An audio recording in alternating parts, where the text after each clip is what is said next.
The arena fell silent. Blood dripped from Miguel's nose onto the mat. The Brazilian champion stood over him, laughing. "This is what Filipino fighting looks like," he mocked.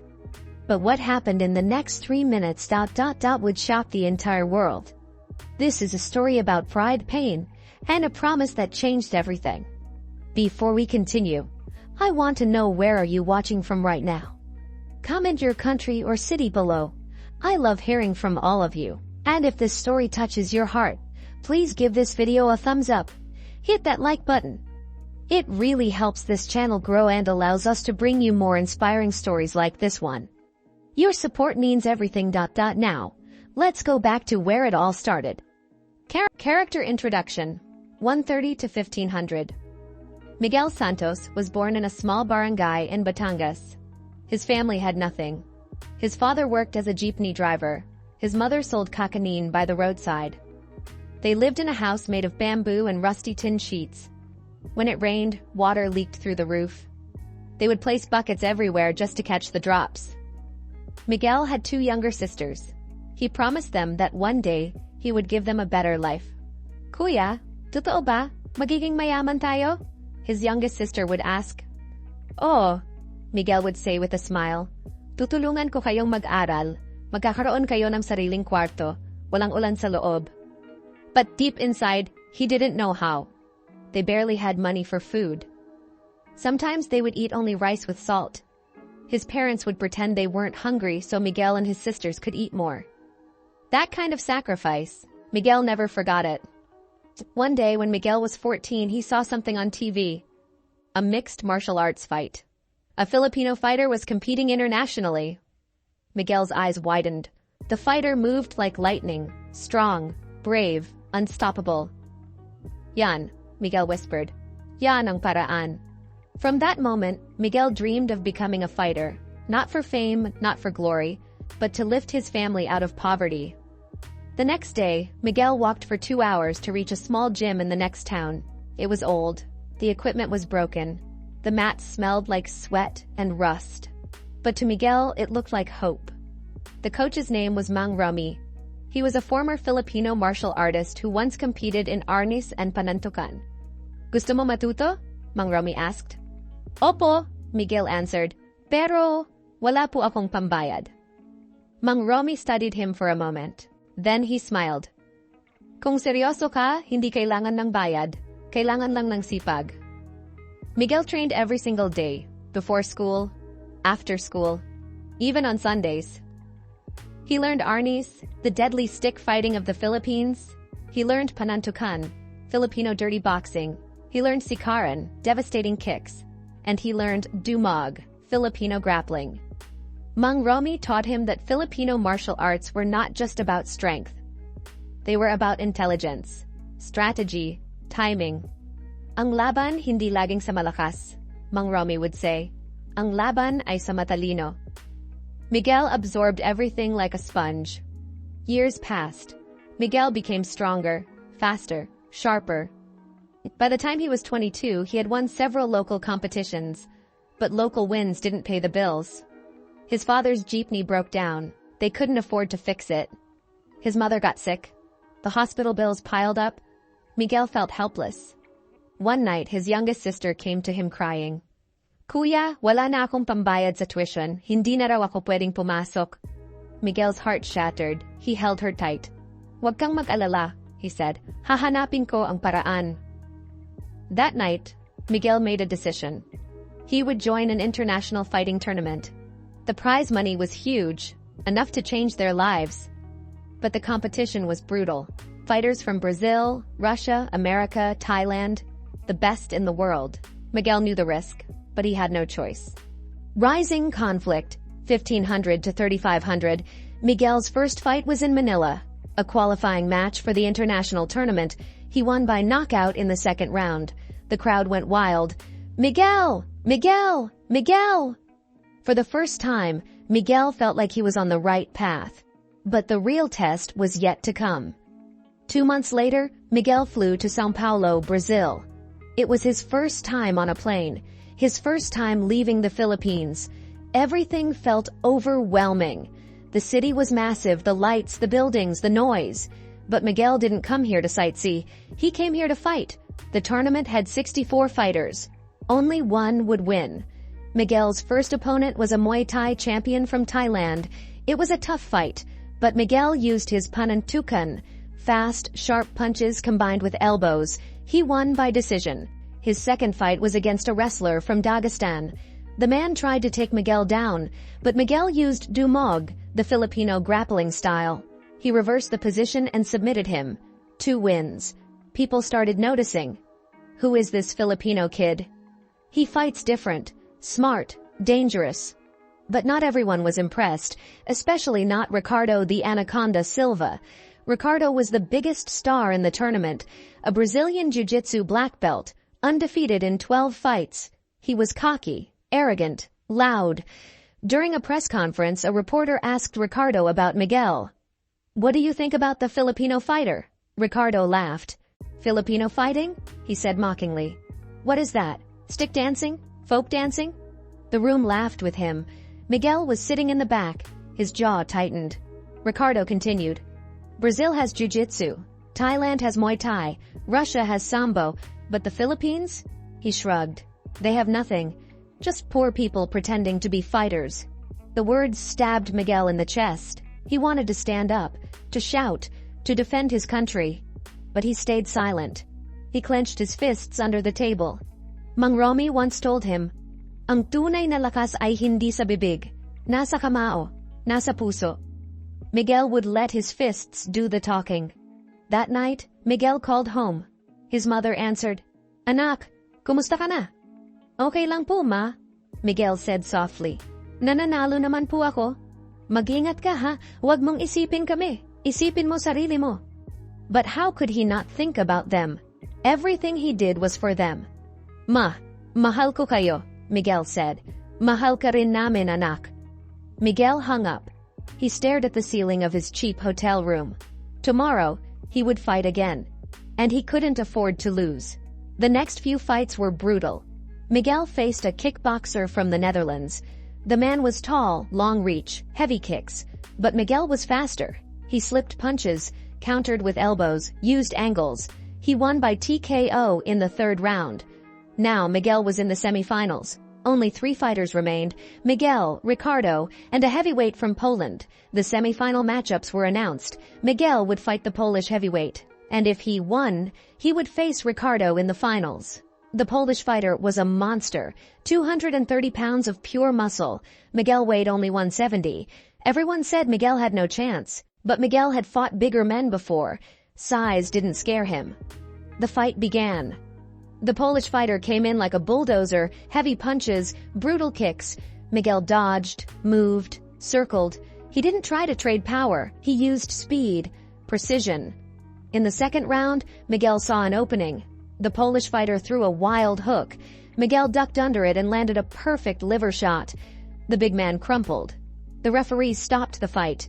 Miguel had done it. He was in the finals. And his opponent? Ricardo, the Anaconda Silva. The day before the final, the media went crazy. Headlines everywhere. David versus Goliath, Filipino underdog versus Brazilian champion. Can Miguel survive the Anaconda? During the final press conference, Ricardo was still arrogant. "I respect Miguel," Ricardo said with a fake smile. "He's a tough kid, but jiu-jitsu is a science, and tomorrow I will teach him a lesson." The reporter turned to Miguel. Miguel entered the cage. The crowd roared. Then Ricardo entered. The cheers were deafening. He was the hometown favorite. The referee called both fighters to the center. "Protect yourselves at all times. Touch gloves if you want." Ricardo extended his glove. Miguel hesitated. Then he touched it. Ricardo smirked. "Boa noite, Filipino," he whispered. "Good night." The bell rang. Ricardo came forward immediately. He was aggressive, confident. He threw a low kick. Miguel checked it. Ricardo shot for a takedown. This was his specialty, Brazilian Jiu-Jitsu. If he got Miguel to the ground, it could be over. But Miguel sprawled perfectly. He used dumog techniques to defend. Ricardo tried again. Miguel defended again. Frustration flickered in Ricardo's eyes. "Come on!" Ricardo shouted. "Fight me!" Miguel stayed calm. He remembered Mang Romi's words, "Wag mong sundin ang laban niya. Gawin mo ang laban mo." Miguel started using his striking, sharp jabs, quick combinations. A spinning elbow grazed Ricardo's temple. The crowd gasped. Ricardo stumbled. Miguel pressed forward. He landed a body kick, then another. Ricardo's confidence began to crack. The first round ended. Miguel's corner was ecstatic. "Magaling! Magaling! Patuloy mo lang yan!" But Ricardo's corner was angry. "What are you doing? Take him down! Finish him!" Round 2. Ricardo came out desperate. He lunged for another takedown. This time, he got it. Miguel was on his back. The crowd exploded. Ricardo was in his world now. He moved to side control, then to mount. He started raining down punches. Miguel covered up. The punches were heavy. Blood poured from Miguel's nose. The referee watched closely. "Defend yourself, Miguel." Miguel's vision blurred. He could hear the crowd chanting Ricardo's name. For a moment, Miguel felt himself fading. Then he heard something. A voice. His mother's voice. "Anak, laban lang! Laban lang!" Miguel's eyes shot open. He bucked his hips. Hard. Ricardo lost balance. Miguel swept him. Now Miguel was on top. The crowd went silent. Miguel didn't waste time. He started landing elbows. Sharp, brutal, precise. Ricardo tried to cover up, but Miguel was relentless. The referee stepped in. "Stop! Stop! Stop!" The fight was over. Miguel had won by TKO in the second round. Climax, 50 minutes to 1 hour. For a moment, Miguel didn't move. He couldn't believe it. Then it hit him. He had done it. He fell to his knees and covered his face. Tears poured down. Not tears of pain, tears of relief, of joy, of victory. The referee raised his hand. "Winner by TKO, Miguel Santos!" The arena exploded. Even the Brazilian crowd couldn't help but cheer. They had just witnessed something special. Miguel's coach rushed into the cage and hugged him. "Ginawa mo, anak, ginawa mo!" Miguel sobbed into his shoulder. "Para sa pamilya ko, coach. Para sa Pilipinas." Meanwhile, back in the Philippines, the entire barangay erupted. People were crying, screaming, dancing in the street. Miguel's mother collapsed into her knees, clutching her rosary. "Salamat, Panginoon, salamat." His father lifted his daughter and spun them around. "Nalalu, ang kuya niyo, nalalu, siya." Strangers hugged each other. Fireworks went off.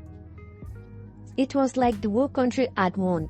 Back in the cage, the announcer handed Miguel the microphone. The crowd quieted. Miguel's hands were shaking. He could barely speak, but he took a deep breath.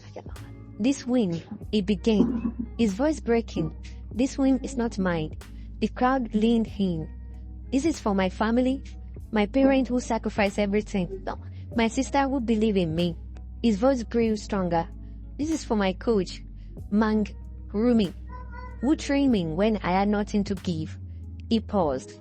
"And this is for every Filipino who has ever been told they are not enough." The arena erupted again. "We are enough," Miguel shouted. "The Philippines is enough." Tears streamed down his face. Filipino martial art is not a joke. It is in our blood. It is our history, our pride. He looked directly at the camera. "To everyone back home, salamat, mahal ko kayong lahat." The camera cut through the crowd. People were crying. Even Ricardo, sitting in his corner, looked down in respect. After the event, Ricardo approached Miguel backstage. Miguel tensed, but Ricardo extended his hand. "You were right," Ricardo said quietly. "I underestimated you. I underestimated your country." Miguel shook his hand. "It's not about country," Miguel said. "It's about respect." Ricardo nodded. "You have mine now." He paused. "You are a true warrior, Miguel." Miguel smiled. "So are you." Miguel returned to the Philippines a hero. There was a parade in his barangay. Thousands of people lined the street. Children waved flags. Elders cried. Miguel rode in the back of a jeepney. just like his father used to drive. When he arrived home, he saw his house, the same bamboo, the same rusty roof. But now, he had the means to change it. He knelt in front of his parent. Ma, pa, tapos na ang iripa. His mother touched his face. Anak, kaito wala, keng nanalo. Proud na kami sa'yo. My good chest tightened. Pero nanalo ako ma. At ngayon, kayo naman ang papagayong awan ko. He kept his promise. He built his family a new house. Concrete walls, a strong roof, no more leaks. His sister went back to school. His mother got the medical care she needed. His father retired from driving and finally rested. Miguel also didn't forget many rooming. He renovated the old gym and named it after his coach, Miguel Santos Gym, where champions are born. Mangrumi cried when he saw it. Salamat Hanek, pero hindi ako ang champion dito. Ikaw. Miguel shook his hand. In the pool, tayo. Miguel continued fighting. He defended his title 3 more times, but he also started cheating. He opened a program for poor kids in his barangay. Free training, free equipment, free hope. Everyone deserves a chance, Miguel would say. Kahit walang balaka, may laban ka. One of his students asked him was, Coach, paano mo napatalo si Ricardo? Miguel smiled. Hindi ko siya tinalo dahil mas malakas ako. Tinako ko siya dahil naniniwala ako. He looked at all the kids. Naniniwala ako sa sarili ko, sa pamilya ko, sa lahi ko. He pointed to the Philippine flag on the wall. At naniniwala ako sa kulay na yan. Years later, Miguel was invited to speak at a global martial arts summit. Ricardo was there too. They were no longer rivals. They were friends. During the panel, a young reporter asked, Miguel, what is your message to those who mock or underestimate others? Miguel thought for a moment, then he spoke. Never underestimate someone with nothing to lose and everything to prove. He paused. Because hunger is a powerful weapon, and pride in who you are, where you come from, that can move mountains. The room was silent. The Philippines has been underestimated for too long, but we are warriors. We always have been. He smiled, and we're just getting started. The crowd rose to their feet. A standing ovation. Moralizing. The good story reminds us of something powerful. It doesn't matter where you come from. It doesn't matter if people mock you, adopt you, or laugh at you. What matters is what you believe. Do you believe in yourself? Do you believe in your dreams? Do you believe in your people? Because when you fight with purpose, when you fight for something bigger than yourself, you become unstoppable. Miguel didn't just win a fight that day. He won respect. He won dignity. And he proved to the world that Filipino heart, Filipino strength, and Filipino pride can never be defeated. So wherever you are right now, remember this, you are enough. Your story matters. And no one can take that away from you. Laban lang, always.